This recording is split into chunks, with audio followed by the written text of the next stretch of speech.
Hey guys, and welcome to this video.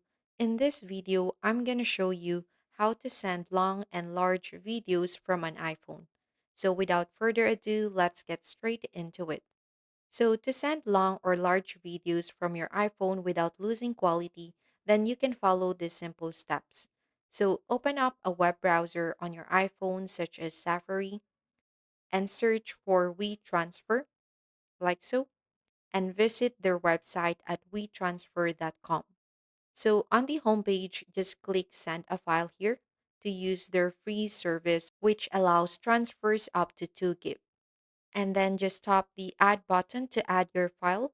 And you can also choose photo library or files to select the video you want to send.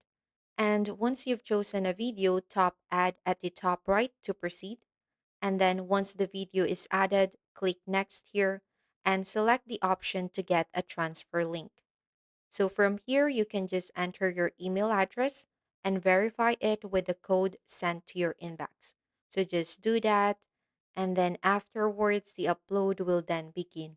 And once it's complete, you will receive a shareable link. So just copy the link here and paste it into a message, email, or any platform of your choice to send your video without compression. So that's basically it. That's how you can send long and large videos from your iPhone. So I really hope you found this video useful. If you could give us a like and subscribe, we'd really appreciate it. Catch you guys in the next one.